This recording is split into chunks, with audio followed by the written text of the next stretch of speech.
Bonjour à toutes et à tous, bienvenue sur Info Hebdo, votre émission de décryptage de l'actualité politique nationale de la semaine sur ESAE TV. Pour ce numéro, j'ai l'honneur et le plaisir de recevoir pour vous Médéric François Gongo, qu'on ne présente plus sur ce plateau de décryptage. Il sera face à Clément Hugues Sosokwe, il est web activiste.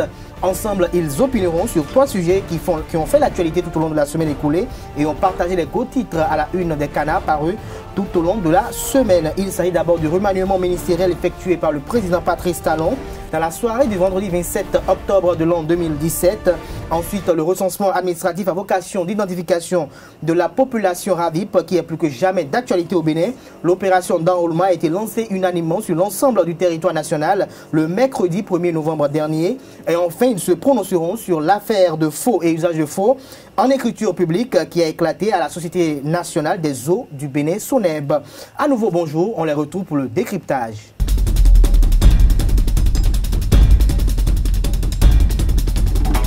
Le décryptage de ce jour, comme je l'annonçais à l'entame de cette émission, se fera avec Médéric François Gongo. Médéric, bonjour. Bonjour, très cher ami. Merci d'avoir répondu à notre invitation. Vous êtes face à Clément Hugues Sosokwe. Comment bonjour?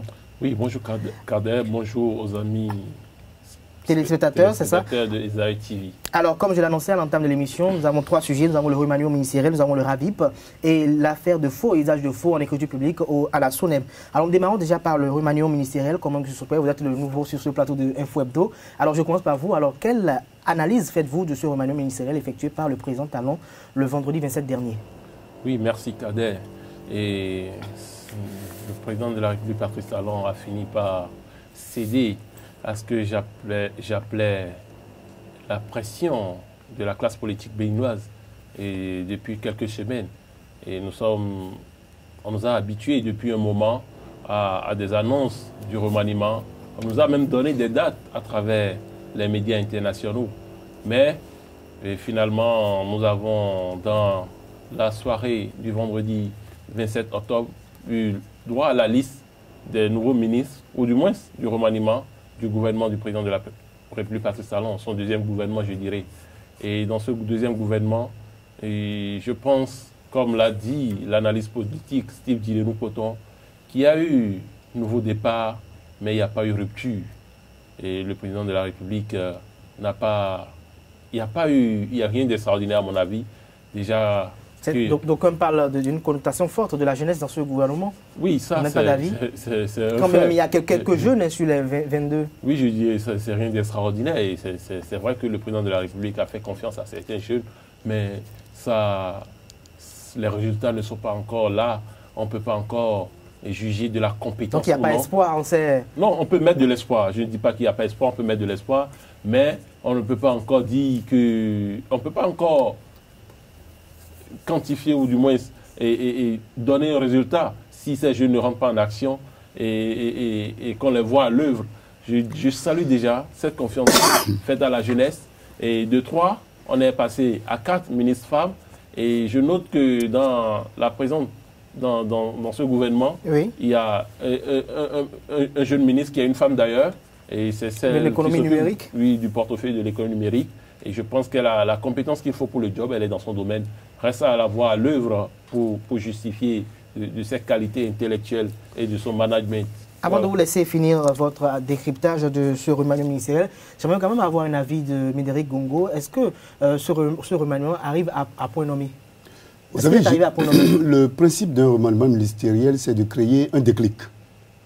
Un signal fort pour permettre au gouvernement de se réconcilier avec le peuple, pour permettre au gouvernement de prendre en compte les nouvelles considérations politiques et pour permettre au gouvernement d'évoluer par rapport à son plan préalablement établi.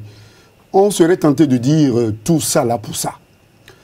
Tout ça là pour ça, pour... Vous voulez dire que la montagne a accouché d'une souris, c'est ça? Je ne parlerai même pas de souris, je ne parlerai même pas de cancrelat, comme l'autre, mais je parlerai tout simplement que, je dirais tout simplement que la montagne a accouché d'une ministicule, pour qu'on parle de l'autre. Mais je serai plus sérieux en resituant le remaniement ministériel de manière classique dans son concept pour le ramener dans le concept béninois et noter les déceptions, noter les manquements et noter la poursuite de l'errement du gouvernement.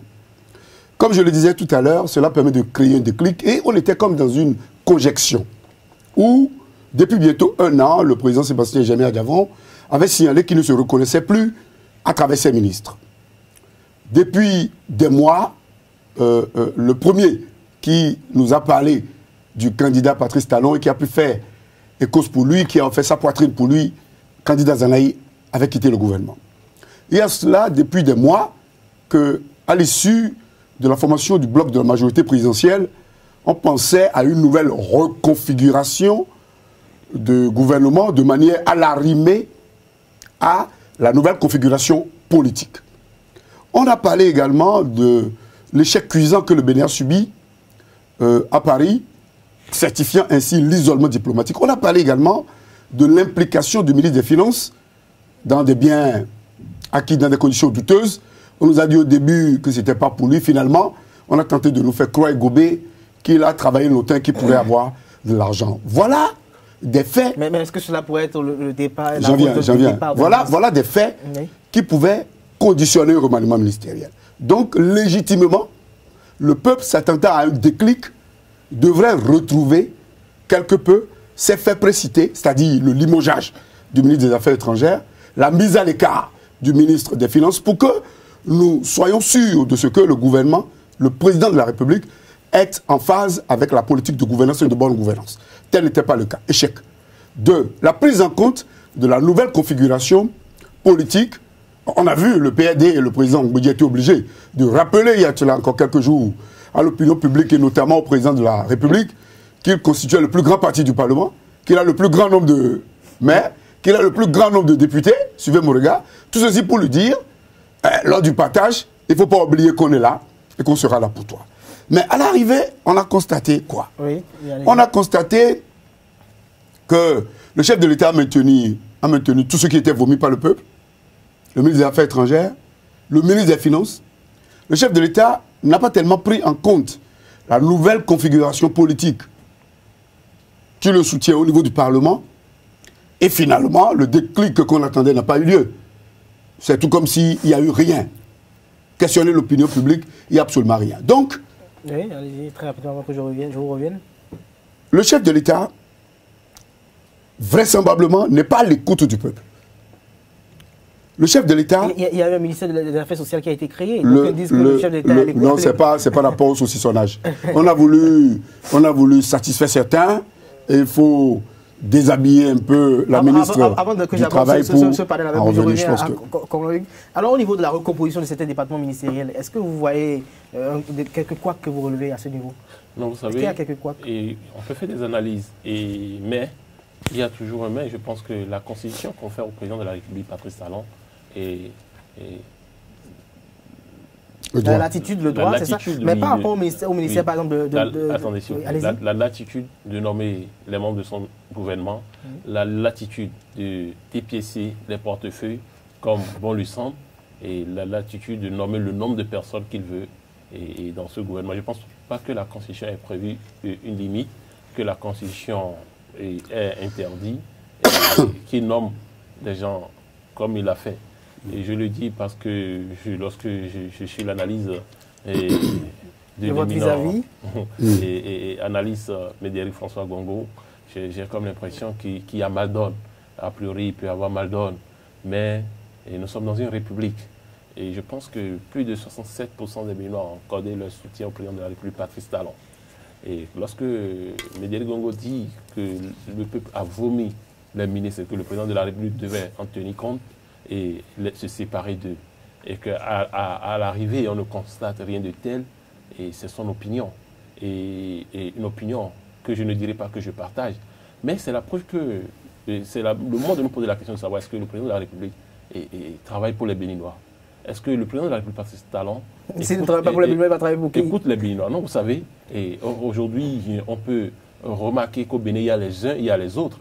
Et nous avons l'impression, comme il a dit l'homme lui-même, qui n'est pas en quête de popularité. Nous avons en face de nous des gens qui ne font pas de la politique, ils ne sont pas dans la grande classe politique. Ils font de la politique aérie, comme eux-mêmes aiment le dire. Et ils sont là, ils camouflent tout, et c'est désolant. Et comme l'a dit, il a fait savoir Médéric François Gongo, un remaniement ministériel doit être porteur d'espoir. Un remaniement ministériel doit marquer un début. C'est pourquoi je disais tantôt à l'entame qu'il y a eu nouveau départ, ou pardon, qu'il y a eu nouveau départ, oui, mais il n'y a pas eu rupture. Et on ne peut que s'en désoler. Revenons à vos questions par rapport au saucissonnage. Et à la recomposition de ces départements ministériels. Voilà. Vous savez, lorsque le peuple parle de social, qu'il n'y a pas de social, il n'y a pas de social, il ne suffit pas de créer des portefeuilles ministériels pour faire du social. Et il y a eu des acquis sous le président Boni Yayi. Et je pense que le président Boni Yayi, en son temps, est venu remplacer le président Feu Mathieu Kérékou. Lorsque le président Boni Yayi est arrivé, les Béninois ne se sont pas plaints du manque de social. Le président, lorsque vous êtes dans un pays où les gens ont des diplômes et que l'État ne prévoit pas un plan d'insertion dans le milieu professionnel, il faut justement réfléchir au social, au volet social, pour absorber toute cette énergie. Vous savez, le président Boni Yayi à Abuja, lors d'un sommet, disait « La jeunesse que nous avons est une bombe à retardement. Et si nous ne faisons rien pour contenir ces pulsions, ces envies, elles risquent d'exploser un beau jour. » Il le dit, il l'a dit principalement à cause du problème du chômage. Et Boni Yayi avait trouvé la meilleure solution au chômage dans notre pays, en créant les institutions où il fallait accueillir les jeunes dans le ministère. Pour essayer de faire des stages de 3 mois. 2 ans. Et quand on les payait, même si c'était juste à un prix forfaitaire, au moins ça permettait à ces jeunes de subvenir quelque peu à leurs besoins et de continuer à rêver d'un avenir meilleur. Mais qu'est-ce que nous avons constaté sous le gouvernement de la rupture? On a mis fin à tout ça. Et donc, on peut créer sans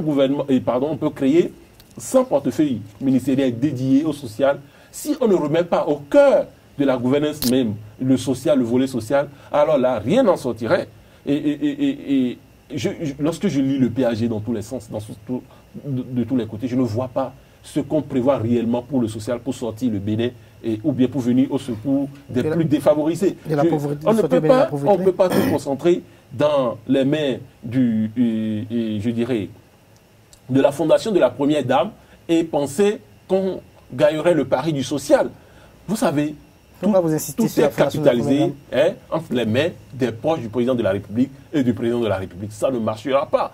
Moi, je peux ne pas avoir les mêmes problèmes que beaucoup de Béninois. Moi, je ne suis d'ailleurs demandeur de rien. Mais les autres, un État n'est pas là pour faire du commerce. Un État est là d'abord pour être à l'écoute du peuple. L'État a des rôles régaliens. L'État ne fait pas de bénéfices. L'État vient au secours du plus faible. C'est ce que nos dirigeants actuels doivent comprendre. Et c'est pour ça qu'ils doivent travailler. Vous savez, jamais de l'histoire d'un gouvernement au Bénin depuis 1991, on a senti, on a vu que le taux de popularité est baissé drastiquement. Même si le président de la République dit qu'il n'est pas là pour être populaire, qu'à la fin, les Béninois vont le porter en triomphe. Je ne crois pas. C'est le début de toute chose qui montre, qui donne une position sur l'affaire. Le procès on ne fait Talon. Pas. Je ne fais pas de procès Talon. J'aimerais quand même que vous me donniez votre opinion par rapport. Je prends le département ministériel qui a été revu, celui que dirige actuellement le ministre Oswald Omeki, et ministère de la Jeunesse, de la Culture, du Tourisme. Est-ce que ce n'est pas quand même trop comme département ministériel? La jeunesse, la culture et le tourisme? Non, vous savez, comme je l'ai dit tantôt, le président de la République confie ceux en qui il a confiance et travaille avec eux. Et le ministre Oswald Omeki, à la tête du sport, il a eu des résultats. Il y a eu des exploits. Des résultats, je ne dirais pas des exploits, il a eu des résultats et salutaires. Bon, peut-être que c'est tenant compte de cela que le président de la République a voulu lui faire confiance en lui confiant plus de responsabilités. Mais vous n'êtes pas sans savoir que la culture, il y a une fondation, et il y a un fonds dédié à la culture. Le ministre Omeki va gérer le portefeuille ministériel dédié à la culture, mais José Plia, le fils de Feu Jean Plia, c'est lui quand même qui est le responsable du fonds d'aide à la culture, si je peux m'exprimer ainsi, si je peux l'appeler ainsi. Donc José Plia fait tout. Le ministre Oswald Omeki peut-être pourra passer pour celui qui va paraffer les documents. Et je pense que pour moi, le vrai ministre de la Culture, c'est José Plia. C'est lui. Parce que le fonds servira à quoi? Le ministère fera quoi? Donc, vous voyez, c'est mon avis. C'est vrai, on a fait confiance au ministre Omeki. On dira que c'est lui qui en est sorti plus grand. Mais je pense que celui qui fera tout le travail au niveau de la culture, et ce sera José Plia, puisqu'il dirige le fonds.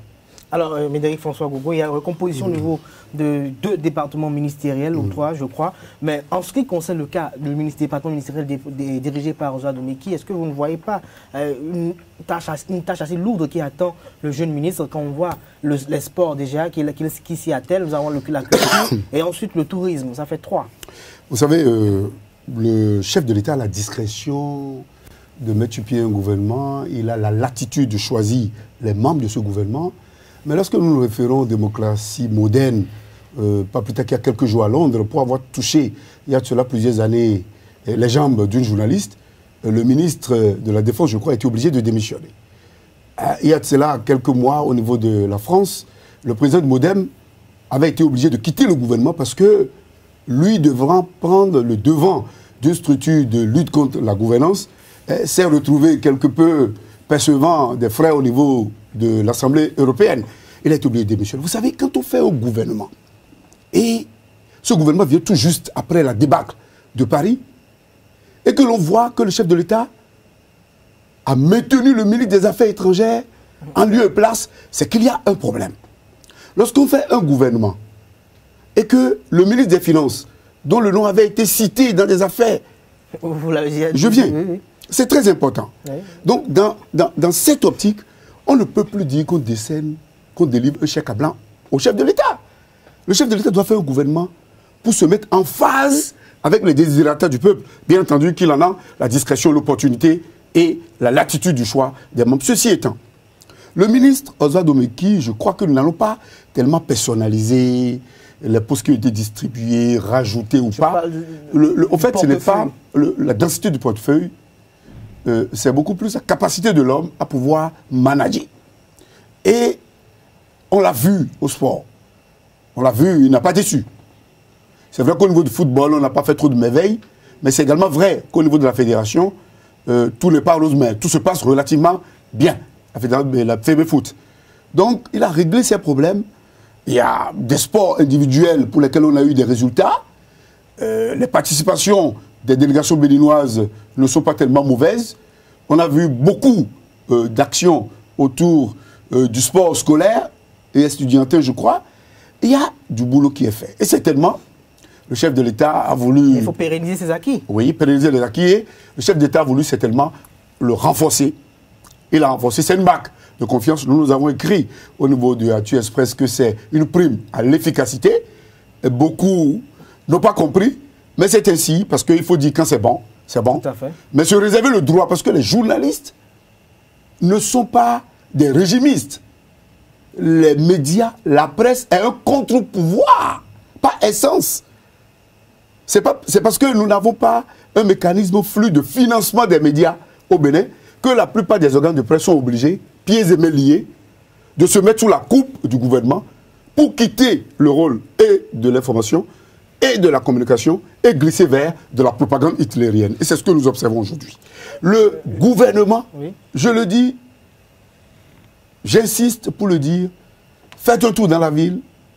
Est-ce que le désespoir créé par l'omniprésence des sociétés directement ou indirectement liées au chef de l'État dans tous les secteurs névralgiques, bref, le musellement des opérateurs économiques, la prise en otage des marchés publics par les sociétés qu'on nous a amenées d'ailleurs et qui appartiennent directement au chef de l'État, qui a créé la raréfaction de la liquidité, parce que la plupart des sociétés que nous avons, que ce soit au niveau de la douane, avec la société du fils de Mme Ouattara, que ce soit au niveau du port, avec BIM, que ce soit au niveau de l'aéroport, avec Mofodis et autres, c'est une société qui gagne de l'argent sur notre territoire, mais c'est de l'argent qui est rapatrié et réinvesti systématiquement ailleurs. Donc, il y a ces éléments qui ont amené les Béninois à ne pas tellement sentir l'effet du remaniement. Deuxièmement, les 65% qui avaient élu le président, même s'il est ammentionné, qui n'a eu que 24% au premier tour, le résidu électoral qu'il a, c'est 24%. S'il a gagné, c'est parce que tous les autres l'ont rejoint. C'est parce que tous les supporters des autres l'ont rejoint. Donc, légitimement, ceux qui l'ont rejoint devraient se sentir dans le premier gouvernement. Tel n'était pas le cas. Après, le bloc de la majorité présidentielle, des gens qui l'ont rejoint, c'est vrai qu'on a sorti ce critère de...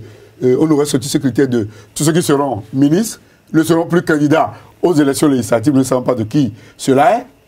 C'est vrai que nous avons vu le bloc autour du président, de l'ancien président de l'Assemblée nationale, Mathieu Kofi Nago, être représenté par l'ancien DEC, Kapou Maouyon. C'est vrai que l'ancien directeur de cabinet de l'économie numérique, Akissou, qui avait été nommé, sans pour autant être du PRD entre-temps, mais qui se retrouve aujourd'hui ministre et on pense qu'il est du PRD.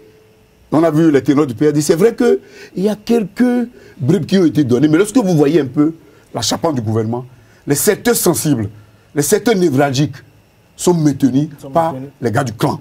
Et quand vous voyez le premier gouvernement, nous avons vu tout juste à la place, en lieu de place, à gauche ou à droite du chef de l'État, M. Joannès Dayon.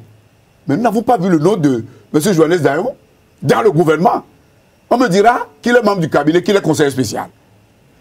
Mais il y a des ministres, supraministres, qui n'ont pas de nom de ministre, mais qui gèrent par exemple la BAI, qui gèrent par exemple l'agence qui a été mise sur pied pour centraliser tous les grands marchés au niveau des 3 secteurs de l'enseignement qui se retrouvent au palais, qui gèrent par exemple des initiatives qui vont beaucoup plus gérer les sous. Donc en termes clairs, moi je crains que même dans le cas de la redistribution, que ce soit le fait de donner le mouton et d'en tenir la corde. Donc la déception est perceptible. Le déclic attendu n'est pas visible au niveau des populations. Mais je crois, en tout état de cause, que le chef de l'État va tenir compte des souffrances des Béninois pour mettre fin à la voracité et à la rapacité de ses proches, parce que lui, il est notre premier. Nous ne pouvons pas insulter un chef de l'État, tout comme nous ne devons pas insulter notre chef de collectivité, notre chef de famille. Mais nous avons la responsabilité physique et morale de dire que ça ne va pas. Et est-ce qu'aujourd'hui, vous-même, en tant que Béninois, est-ce que vous avez comme l'impression que demain, ça sera mieux? Avant que je revienne par rapport aux sorties qui ont été effectuées au niveau, j'aimerais quand même recueillir l'avis de mon confrère comme Ixo Soupé de savoir, nous avons le ministre de la Sécurité qui a été débarqué du gouvernement. Ça vous inspire quoi? Non, je le dis, je le répète et je me répète, le président de la République est libre de choisir qui il veut dans son gouvernement. Mais en tant qu'analyste et commentateur et observateur de la vie politique nationale, vous n'y trouvez rien? Non, écoutez. Le ministre de la Sécurité, qui fait partie comme des grands acteurs de l'avènement du nouveau départ, qui ensuite s'est révélé rupture. Vous savez, quand on voit la manière dont procède le chef de l'État, Patrice Talon, je pense que Sécurité n'est pas le monsieur qu'on peut manipuler et le monsieur à qui on peut demander de faire n'importe quoi, n'importe quand. Je pense que la Sécurité, c'est quand même... il est d'une autre classe politique. C'est quand même un monsieur qui... mais les principes en politique, ce n'est pas quelqu'un qu'on peut manipuler à tout va. Je pense que si la Sécurité est partie, soit c'est parce que le chef de l'État ne voit pas le répondant qu'il attend de lui en matière de manipulation sur des dossiers, sur tel ou tel dossier. Et l'autre chose, c'est peut-être, ou probablement aussi pour permettre à la Sécurité d'aller préparer les élections législatives. Parce que vous savez, la Sécurité quand même, c'est un homme de terrain et qui a un fief. Et peut-être dans le débarquant du gouvernement, le président de la République l'envoie sur le terrain et pour lui confier une autre mission. C'est mon analyse, c'est mon opinion. Mais je pense que cette opinion n'est pas certainement partagée. C'est sûr que Médéric sera contraire parce qu'on a entendu le ministre de la Sécurité évoquer déjà quelques jours du remaniement ministériel de façon très subtile qu'il quitterait le gouvernement. Mais par rapport à Koupaki, le chef de l'État essaie quand même essayé de donner une polémique autour. Lorsque vous parlez de la Sécurité qui aurait, à quelques jours du remaniement annoncé, qui pourrait partir, mais écoutez, lorsque vous êtes la Sécurité et que vous avez fait la politique jusqu'à ce niveau et que vous êtes à ce rang en politique au Bénin, vous pouvez savoir ce qui peut se passer demain. C'est pourquoi je disais... Et des raisons sont évoquées aussi. Oui, c'est pourquoi je disais que la Sécurité n'est pas quelqu'un qu'on peut manipuler, à qui on peut confier le sale boulot. S'il ne trouve pas que c'est pertinent ce qu'on lui demande de faire, la Sécurité partira. Et je pense que lui-même, il s'est préparé à cette alternative. Moi, connaissant l'homme, je pense que c'est quelqu'un qui n'est pas attaché à ça. Il a été déjà ministre, il a été député. Et qu'est-ce que la Sécurité n'a pas été encore Bénin? Peut-être président de la République. Maintenant, revenons sur le cas de Pascal Koupaki. Oui. Je fais les commentaires qui font état d'un rachat par le président de la République. Parce que, vous savez... S'il s'agit d'un rachat? Il s'agit d'un rachat pur et simple. Koukbaki n'est pas ministre. Il faut qu'on le dise. Je le dis. Il a rang de ministre. Sur le plateau des RTV. Koukbaki n'est pas ministre. Les ministres, on a au total 22 ministres. Il a rang de ministre. Vous êtes d'accord? J'en viens. Il n'est pas parmi les membres du gouvernement. Koukbaki a un titre honorifique. Ministre d'État. Haut fonctionnaire de la présidence de la République. Je dis c'est un titre honorifique. Un titre ronflant et gonflant. Ah bon? Koukbaki est un simple secrétaire à la présidence, le secrétaire de la présidence. Général de la présidence. Secrétaire général de la présidence. Comme le secrétaire général de la Maison Blanche. Bon, non, ça n'a rien à voir. Ça n'a rien à voir. Ah bon? Ça n'a rien à voir. Le contenu n'est pas du tout le même. Ah bon? Donc, Koukbaki, peut-être qu'il sera là, et peut-être en l'absence du président de la République, il tiendra les réunions. À l'absence du président de la République. Mais c'est quand même un rôle, un pouvoir. Les directives. Et je pense que le président de la République a longuement étudié le cas, et c'est ce qu'il a souhaité confier à Koukbaki. Et je pense, il a dit lui-même dans une interview que Koukbaki était son plus proche collaborateur. Je ne sais pas si c'était encore des lauriers jetés à l'aube, mais les Béninois sont en train de comprendre quelque chose. C'est que le président Patrice Talon, au-delà de tout ce qu'on peut lui reprocher, n'est pas dupe. Vous aurez constaté avec moi que c'est le ministre, le super ministre ou le secrétaire général du gouvernement qui lit le résumé des conseils des ministres. Ça veut dire beaucoup. Koukbaki, c'est l'homme qui ne se reconnaît à travers rien. Et Koukbaki, c'est l'homme qui a lu beaucoup de documents sous Boni Yahi, mais après, a remis tout ça en cause. Je pense que demain, lorsque Koukbaki ne se retrouvera pas à travers les documents ou bien à travers les affaires qui vont s'éclater, et lors de la gouvernance du président de la République Talon, le président de la République va trouver des gens pour lui rappeler, par médias ou par d'autres canaux officiaux. Oui, officieux ou officiels, que voilà, c'est lui-même qui a lu, donc il était au courant et il a participé. Donc voilà, Koukbaki est dans le rôle que le président de la République a voulu lui confier. Voilà, c'est ce que je pense. Alors, Médéric François. Oui, d'abord par rapport à la Zasserwito, je pense que pour quelqu'un que moi j'ai connu pendant la formation révolutionnaire, lorsque nous étions tout petits au Collège Père-au-Pierre, et que nous étions appelés à être formés par le professeur Kouyanzolé et toute la clique sur les préceptes et les concepts de la révolution bolchevique. Au fond de la révolution, j'ai connu la Zasserwito. J'ai appris également à le reconnaître à l'arrivée de la Fondation Konrad Adenauer au Bénin, où déjà dans les années 95, 96, 97, nous avions suivi toutes les grandes formations en matière politique, toutes les grandes formations. Je le dis bel et bien pour la gouverne de ceux qui pensent que nous sortons du néant. Nous avons suivi toutes les formations politiques, et pour quelqu'un comme la Zasserwito, qui n'est attaché en rien au matériel, qui est un homme du principe comme Azanaï, la lecture est claire. Ce gouvernement va dans le déluge. Ce gouvernement dérape des principes préalablement établis de bonne gouvernance, d'abord de rupture, de nouveau départ, et même de Bénin, dit révélé, un concept creux, vide et vaseux. C'est votre avis, vous le partagez? Lazare Serweto, enseignant, qui connaissent la honte, quelqu'un qui connaît la honte, comme il a l'habitude de le dire lorsqu'il nous formait ou lorsqu'on discutait, ne pouvait plus rester dans ce schéma où la prédation des ressources de la nation se poursuit, où des ministres sont traités comme des moins-êtres. Nous avions vu comment ça s'est passé pour Romain.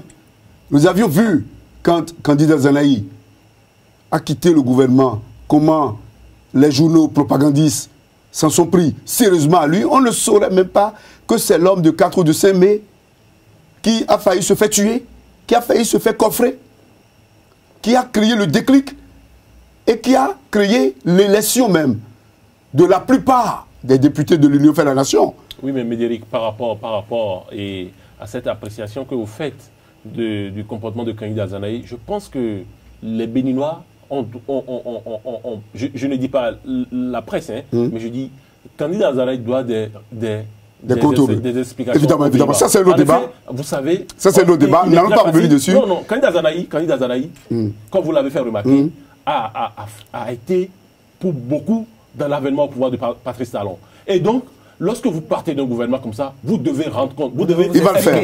Il va le faire. Vous devez il va le faire. Et vous devez présenter, pardon, il va le faire. À des fins politiques. Non, je sais, mon cher ami, tu as raison. Mais je te renvoie. Je nous renvoie à Abomey. Abomey, il a été clair. Il a été clair, il a dit que lui, il ne pourrait plus rester. Je sais que vous n'avez pas appelé à voter pour Patrice Talon. Et du tout pas. Vous avez le droit de parler. Depuis août 2015. Depuis août 2015. Les écrits sont là, les journaux sont là. Vous avez le droit de parler, vous avez le droit de continuer à opiner. Vous avez gardé votre ligne du début jusqu'à ce jour. Et donc, quelqu'un qui a manipulé l'opinion et nationale et internationale, il a fait de bonne foi. Les Béninois qui étaient illettrés et moins lettrés et lettrés ont suivi Kandida Dazanaï. Donc Kandida Dazanaï ne peut pas emballer les Béninois dans une aventure du jour au lendemain, quitter l'aventure et demander à ce qu'on l'applaudisse. Évidemment, ce qui s'est passé. Évidemment, cela, je vous le concède, et je pense que son secrétaire général aura le temps lui-même. Ils auront bien le temps de le dire, sinon que, au moins à Abomey, une parenthèse rapide, au moins jusqu'à Abomey, je pense qu'il avait dit qu'il ne se reconnaissait plus dans cette mamaille. C'est facile de le dire. Oui, j'en viens, il ne se reconnaissait plus dans cette mamaille où des coalitions hétéroclites convergent vers la malgouvernance. Quand on prend ça, et qu'il nous a donné rendez-vous pour le mois d'avril, pour d'autres déclarations, je pense que nous attendons de voir. Certainement qu'il a emballé le peuple béninois, mais certainement qu'il aura aussi des explications dans le peuple béninois. Pour le cas de Lazare Seruto, tout à fait. Je le dis et j'insiste que à Abomey également, ou sur le plateau d'Abomey la fois dernière, Lazare Seruto avait dit lors d'un meeting que l'on amène aux marches et au moulin que le maïs que l'on a. Et il aurait, depuis des mois, dit à ses collaborateurs de ne plus l'attendre dans le gouvernement à venir. Donc Lazare Seruto savait qu'il allait partir et on nous a parlé il y a de cela quelques heures ou quelques jours d'une affaire au niveau de la Sonacop. Bref, il doit avoir une raison et tôt ou tard, nous le serons. Par rapport à Koupaki. Voilà, allez-y très rapidement, nous passons sur nos sujets. Je pense que Koupaki et ABT avaient accepté s'engager à fond. Et même, je dirais, dans une certaine mesure, Sébastien Djabel-Diavon pour Patrice Talon, parce que l'homme avait dit qu'il ne ferait qu'un seul mandat. Mais lorsqu'il y a eu la formation du gouvernement, et que les 6 ou les 7 qui étaient promis à Sébastien Djabel s'étaient retrouvés à 3 et que difficilement on permettait à ces 3 de former les cabinets.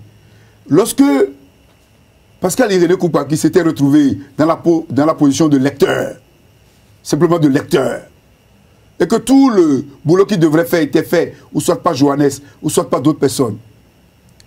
Et lorsqu'on voit la position de ABT, une position hautement mitigée, une position de rapprochement systématique, quel que soit ce que ça lui coûte, on a comme l'impression que ABT a sacrifié, oui, je vais venir rapidement pour faire le rapport, on a comme l'impression que ABT a sacrifié les principes sacro-saints qui faisaient que les Béninois l'aimaient, qui faisait qu'il était l'homme adulé sur l'autel de il faut participer au pouvoir, renforcer sa position, peut-être aller à la BOAD, repartir à la BOAD, finir ce qu'il a commencé, et revenir peut-être en force, reprendre ses relations au niveau du plan international.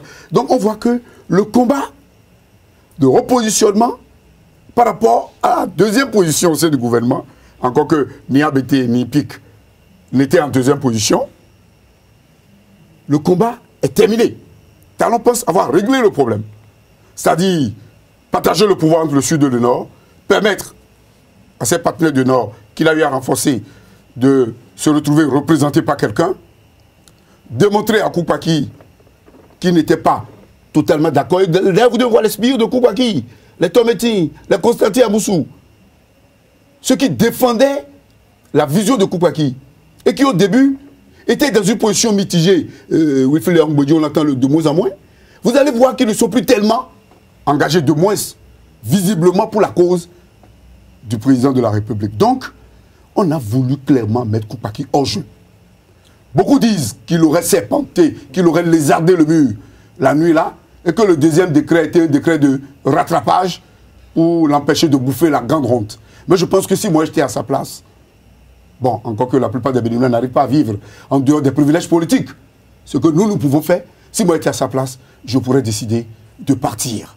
Partir la tête haute pendant qu'il est encore temps, parce que le déluge est déjà là. Alors, oui, vous savez, oui, par rapport à la dernière analyse de M. François Gongo, je voudrais l'appuyer sur un point. Lorsque vous êtes Koupaki et lorsque vous êtes habité, et vous avez été candidat à une élection présidentielle et que vous avez eu les voix que vous avez obtenues et qu'on vous appelle au gouvernement, vous ne partez pas. Lorsque vous êtes des leaders confirmés et vous êtes des leaders et que vous avez confiance en votre potentialité, vous ne partez pas au gouvernement. Vous êtes un chef, vous envoyez vos lieutenants au gouvernement et vous continuez d'entretenir votre terrain. Et je me demande, je me pose la question de savoir quel est le rôle de Koupaki et de ABT dans ce gouvernement. Je pense qu'on les a retirés du terrain pour mieux contrôler le terrain. C'est eux-mêmes qui ne s'en rendent pas compte. Mais Koupaki qu'on a mis dans un rôle de ministre qui ne peut même pas former un cabinet, à qui il fait plaisir. Tous ces lieutenants sont en train de les lâcher. Tom Métier est parti et Constantin Moussou ne se retrouve plus dans ça. Et Mori Agboko, qui n'est pas son lieutenant, mais qui a travaillé fortement dans sa communication, est parti. Et Akplogan Didier, qui a été le champion de l'organisation de sa communication également, est parti. Alors là, autour de quoi et avec qui Koupaki veut faire les combats à venir? Je pense que Koupaki doit être conséquent envers lui-même et dit non, un chef, c'est un chef. Un chef, on ne jette pas les miettes aux grandes personnes et il s'en accapare. Et je pense que c'est dans ce rôle que se trouve aujourd'hui ABT et Pascal Irénée Koupaki. À la fin, ils vont revenir, mais plus personne ne sera là à les attendre. Je pense qu'ils sont conséquents envers eux-mêmes. Ils doivent quitter les choses avant que les choses ne les quittent, sinon que les choses sont en train de les quitter petit à petit. Je reste avec vous comme Hugues Sosokwe pour aborder le deuxième sujet relatif au recensement administratif à vocation d'identification de la population. Il a été lancé officiellement le mercredi dernier. Nous avons déjà une flopée de personnalités qui sont allées se faire enrôler. Nous avons le chef de l'État, nous avons les membres du gouvernement. Il y a déjà sur les réseaux sociaux beaucoup de fleurs qui se font déjà avec des effigies comme quoi pour appeler les populations béninoises à aller se faire enrôler, que ce soit sur le territoire national comme à l'étranger. Alors, quelle perception, quelle lecture faites-vous déjà de ce RAVIP, de la conception de ce recensement, déjà à travers déjà la définition du sigle RAVIP? Non, vous savez, je me suis abstenu depuis que la communication sur le RAVIP, les explications, la formation de la commission et le lancement même du RAVIP a démarré. Je me suis promis de ne pas donner d'avis sur cette question. Parce que je pense que le temps des débats viendra. Pour moi, rien ne peut obliger un État à exiger de ces populations leurs données personnelles. Nulle part au monde, vous ne trouverez ça. Les gens parlent de la France et des États-Unis. Les gens parlent de quoi même? Les gens parlent de ce qu'ils ne savent pas. Un gouvernement attend des carrefours spécifiques et recueille les informations sur ses citoyens. On ne peut pas décréter. On ne peut pas décréter, et nulle part au monde on a décrété des opérations pour demander aux citoyens de venir donner les informations les concernant directement. On peut prendre des informations des citoyens à des gens de vous. Lorsque vous allez faire la carte d'identité, on peut prendre des informations sur votre personne. Lorsque vous allez établir un passeport, on peut prendre vos informations. Lorsque vous allez faire un voyage, lorsque vous prenez le visa, on peut vous demander des informations. Mais au grand jamais, nulle part au monde, l'État, quelle que soit sa force, ne peut déclarer un temps et demander à ses citoyens de venir se livrer, de venir donner les informations. Les informations serviront à quoi? C'est pour quelle cause? Déjà, je suis contre la procédure. Je suis contre la procédure. Le RAVIP, c'est l'autre arnaque et de la rupture. C'est comme ça que je perçois l'opération. Les gens voient derrière cette opération une autre lépie. Et c'est là que je dirais la mauvaise foi du président de la République, Patrice Talon, et de tout son entourage. Parce que nous avons investi des milliards dans cette histoire de l'épi, de RAVEC et autres. Moi, je suis citoyen béninois. Et c'est nous, c'est les citoyens, c'est les contribuables, c'est nous qui allons payer la facture. Je vais payer, mes enfants vont payer, mes petits-enfants vont payer. Eux, ils vont payer quoi? Non, je pense que nous devons être conséquents envers nous-mêmes. Je pense que tout ce qui se passe, c'est parce que nous avons une classe analphabète de haut niveau. La preuve est là. Est-ce que vous avez vu, vous journalistes, le contrat du RAVIP? Ce n'est pas inscrit au journal officiel. Personne ne sait les tenants et les aboutissants de ce projet. Je ne veux même pas encore parler de l'opérateur Safran qui s'occupe de cela. Nous avons au Bénin... Il a un appui technique. Je m'en fous de sa technicité. Nous avons au Bénin l'INSAE. L'INSAE a déjà démontré par le passé qu'il peut faire des recensements. Les recensements généraux de la population, c'est l'INSAE qui l'organise. Pourquoi on ne laisse pas le soin à l'INSAE, à des techniciens et aux Béninois de faire le travail? On est obligé d'aller faire alliance à la France qu'on a décriée pendant les élections. On est obligé d'aller vendre l'âme du pays, d'aller vendre les données personnelles du Bénin à l'extérieur. Je pense, pour ma part, nous sommes à l'aide des nouvelles technologies de l'information et de la communication. Et vous savez, moi, je suis très engagé dans ce domaine. Je pense que les données que les Béninois vont donner serviront à autre chose. C'est mon analyse personnelle. C'est mon analyse personnelle. Sinon, qu'est-ce qui urge? Qu'est-ce qui urge? Pourquoi on ne veut pas, toiletter la LEPI?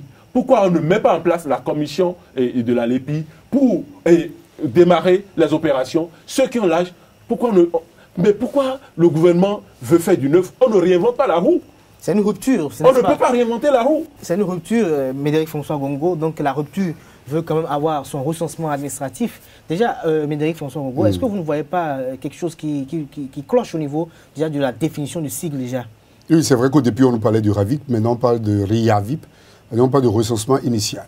Vous savez, le gouvernement a la particularité d'exceller dans les dépenses publiques. On a comme l'impression qu'on a affaire à des pintades qui ne connaissent d'autres cris que de dire à quoi, l'argent, l'argent. Et toutes les initiatives, toutes les grandes initiatives de ce gouvernement, c'est beaucoup plus pour engranger beaucoup d'argent et généralement distribuer ça aux coquins, aux copains, aux sbires, aux griots et aux proches. Ce que je dis, je le dis avec aisance. Parce que, regardez seulement la communication. Si tant est que le RAVIP devrait être une affaire nationale, la communication ne devrait pas être l'exclusivité de ceux qui chantent les louanges matin, midi, soir du gouvernement. Moi, dans ma petitesse de journaliste, du haut de mes 22 ans de carrière, cela fait depuis 4 mois que j'ai appelé Cyril Goubedji, plus de 5-10 fois, pour lui dire, mais nous participons au débat, nous devons en parler. Je ne veux pas te voir. Dépose-moi les données techniques quelque part. Il m'a appelé un jour pour me dire oui, qu'il devait me voir le coordonnateur. Je ne savais même pas que c'était mon ami Jean Rolou. Un ami de vieille date politique. Mais finalement, j'ai su que c'est lui. Mais avant même de venir ici, je l'ai encore appelé. Il n'a pas décroché, comme d'habitude. Personne ne décroche aux appels aujourd'hui, puisqu'ils ont tous écouté. Ils ne veulent plus que les opposants au système, par rapport à leur métier ou par rapport à la politique, leur parlent. Mais nous n'avons pas de données techniques. Et Hugues l'a dit tout à l'heure. Qui peut nous exhiber le contrat qu'on a signé avec Safran? Safran qu'on a rencontré seulement quelques jours après avoir pris le pouvoir. On n'a pas le contrat. On ne sait pas exactement ce qu'on veut faire de nos données biométriques qui sont des données personnelles. On ne peut obliger aucun Béninois. Mais lorsque j'entends certains présenter le RAVIP comme la clé du développement du Bénin, mais au même moment, le chef de l'État, il a détruit l'atmosphère de confiance.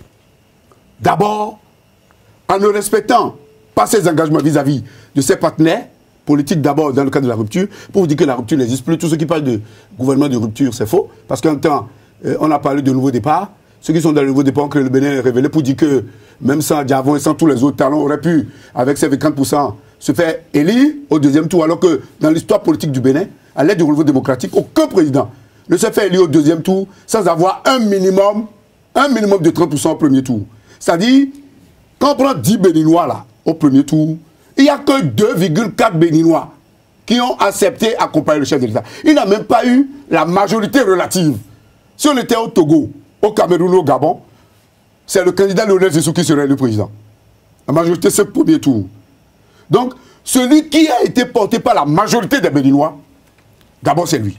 Mais lorsque aujourd'hui, vous ne respectez pas vos engagements vis-à-vis de tout ce qui vous ont amené, vous avez tenté 20 fois déjà de créer les problèmes à celui qui avait été qualifié par vous-même de deuxième SECO. Vous avez dit que vous êtes désengagé des activités, mais on voit que la plupart des marchés publics sont distribués dans des bureaux détenus par des gens qui sont proches de vous. Les DAF sont nommés par eux. Les ministres sont presque manipulés par eux et démis par eux. Si leurs intérêts ne sont pas en jeu, suivez mon regard. Mais lorsque vous détruisez l'atmosphère, vous envenimez l'atmosphère, ou même mon enfant, je parle de ma petite Dopé, la petite des jumelles, Elle regardait la télé la fois dernière et le président de la République est arrivé. Elle n'a pas dit autre chose. J'aimerais être juge demain pour juger talent. J'ai dit, mais pourquoi ma fille? Suivez bien, c'est très important ce que je dis. Et moi, j'adore donner les exemples par rapport à ce que je vis. Je ne conditionne pas mes enfants par l'école de gouvernement. Mais qu'est-ce que les enfants entendent à l'école? Quand on voit que leurs camarades de classe n'ont pas commencé la classe, parce que les parents n'ont pas la première tranche. Les parents n'ont même pas soldé la dernière tranche de l'année dernière. Bref, dans cette atmosphère-là, n'acceptez pas que, même si vous voulez faire un recensement, voilà. Parce qu'il est de la discrétion du gouvernement de faire des recensements. D'ailleurs, l'INSA est là pour le faire.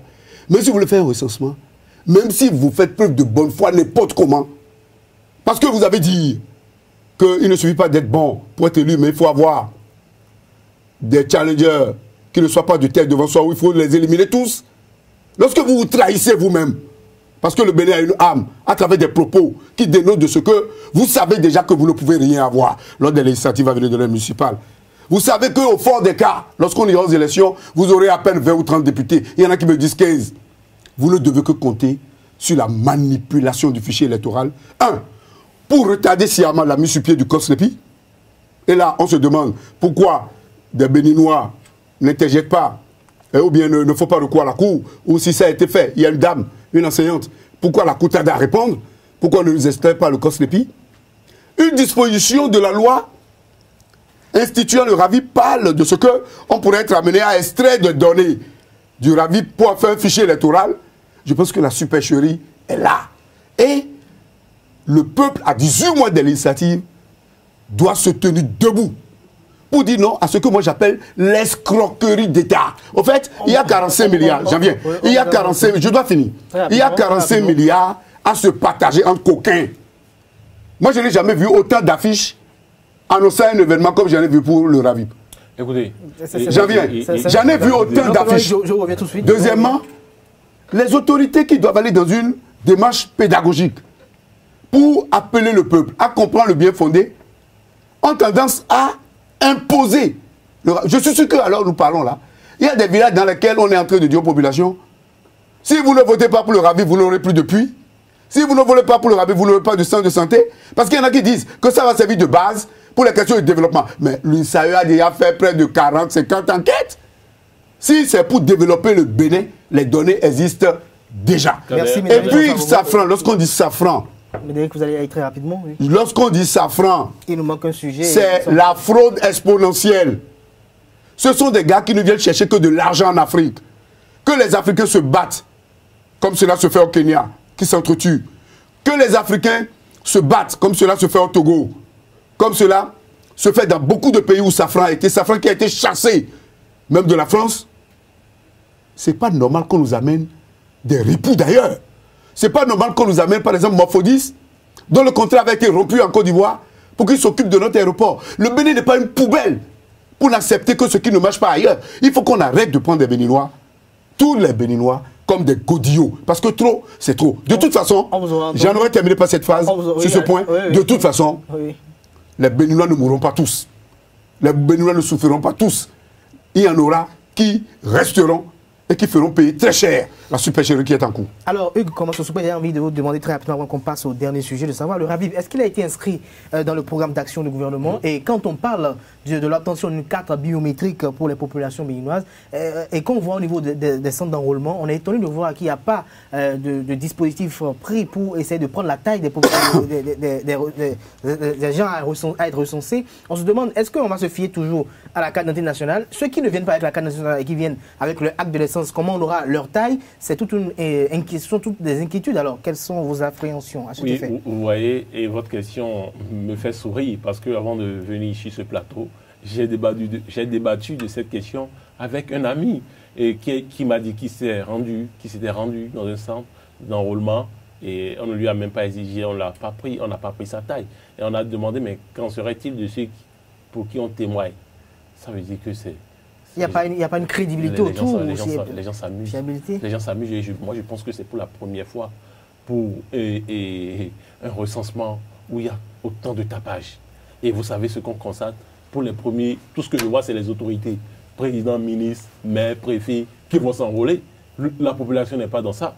Et l'autre chose qui m'étonne, pour une opération qui va durer 6 mois, vous mettez toute la communication pour les premiers jours. Je me demande ce qu'ils feront les... Si c'était une opération qui va s'étendre sur 2 semaines, sur 1 semaine ou sur 1 mois, on comprendrait. Il y a à manger, il y a à manger, à boire. Et l'ambiance de communication qui entoure, ça veut dire qu'il y a un problème. Le chef de l'État lui-même se déplace le premier jour pour aller se faire enrôler. Ah, c'est pour donner le bon exemple. Le pour bon ne pas exemple. attendre les derniers jours. C'est tout à fait... Vous savez, bien, non, j'ai écouté le ministre de l'Intérieur, il dit oui, et il se réjouit du fait que les populations sortent massivement pour s'enrôler. Nous allons faire le bilan à la fin. Moi, je ne dirais pas aux Béninois de ne pas aller s'enrôler, parce que je dis que ce soir, le président Talon a été élu avec la LEPI. Si l'objectif du RAVIP, c'est pour des élections, le président Talon a été élu avec la LEPI de Boniaï.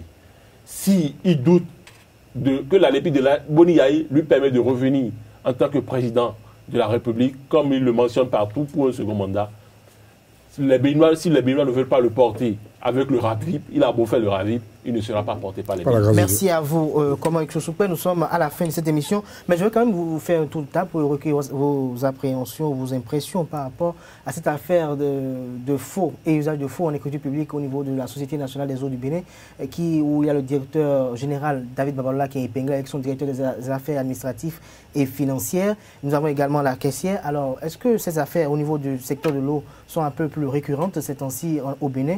Est-ce qu'on a comme l'impression que le secteur de l'eau est pris en otage par les cadres administratifs aujourd'hui au Bénin?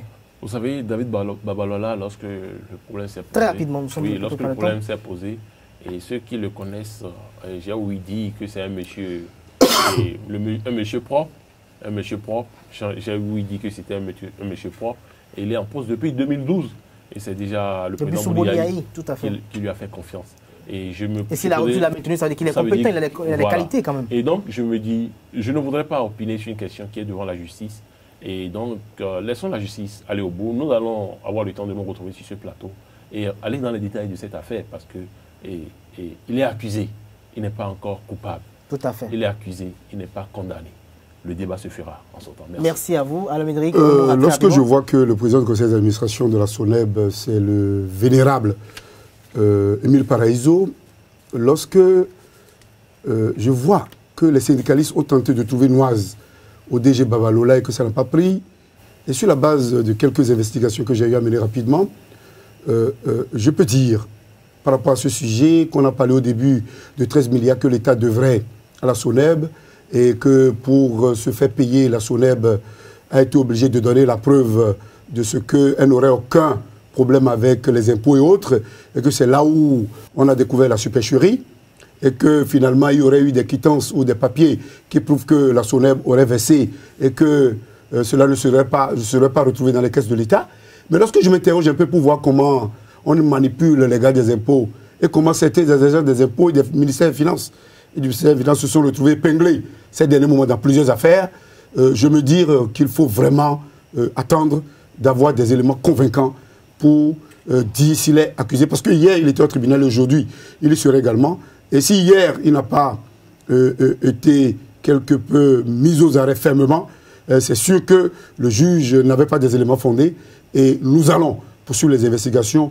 Mais je douterais fort que tel que l'on nous l'a présenté au niveau de la presse à sensation, la presse propagandiste, pour montrer que c'est seulement les autres qui sont mauvais, pendant que l'on se sucre abondamment sur le dos du peuple, je crois qu'on veut un bouc émissaire pour nous distraire certainement, pour montrer qu'on fait de la bonne gouvernance pendant qu'on dilapide les fonds de l'État de l'autre côté. Pour dire, enfin, que nous ne devons pas aller de Calais-Bancy là. Pendant que les jeunes donnent la preuve de leurs compétences ailleurs, pendant que le Bénin est sur un village planétaire, où nos enfants vont dans des universités occidentales et même africaines, avec d'autres enfants et émergent, pendant que nous devons être au rendez-vous du développement, il est vraiment désolé de constater que ceux qui nous dirigent aujourd'hui continuent de gérer le Bénin comme une entreprise dont le PDG se retrouve être Patrice Talon et qui utilise les mêmes méthodes qu'il utilisait, c'est-à-dire la ruse, la rage, la roubladise, la traîtrise et l'ingratitude. Ces méthodes qu'il utilisait pendant qu'il était PDG, c'était tout à fait normal. Parce que quand on est en affaires, on doit utiliser ces méthodes. Il utilise encore ces méthodes sur le terrain politique, où l'éthique et la morale doivent être de mise, où l'on doit mettre une dose de gestion de susceptibilité, du social et de l'écoute du peuple. Le chef de l'État doit se retrouver dans la tunique du président des Béninois. Merci à il n'est pas élu par un seul. Et au rendez-vous du développement, nous aurions aimé que le Bénin soit véritablement là. Merci à vous, Médéric François Gogo. Je rappelle que vous êtes le directeur général et le fondé du quotidien Actu Express. Vous avez été face à Comlan Hugues Sosopé et les web activistes. Ensemble, nous avons parlé du remaniement ministériel effectué par le président Patrice Talon le vendredi 27 octobre dernier. Nous avons également donné nos opinions. On a décrypté l'actualité relative à ce qu'on peut appeler affaire faux et usage de faux en écriture publique au niveau de la Société nationale des eaux du Bénin. Mais avant cela, ils ont donné quand même leurs appréhensions, leurs perceptions par rapport au recensement administratif à vocation d'identification de la population RAVIP qui a démarré sur toute l'étendue du territoire national depuis le mercredi 1er novembre dernier. Merci à toutes et à tous pour l'attention que vous avez portée à Info Hebdo de ce jour. Rendez-vous pour le samedi prochain pour l'autre numéro. Ici là, portez-vous bien et agréable week-end à vous en compagnie de nos programmes sur les 3 points. Bonsoir.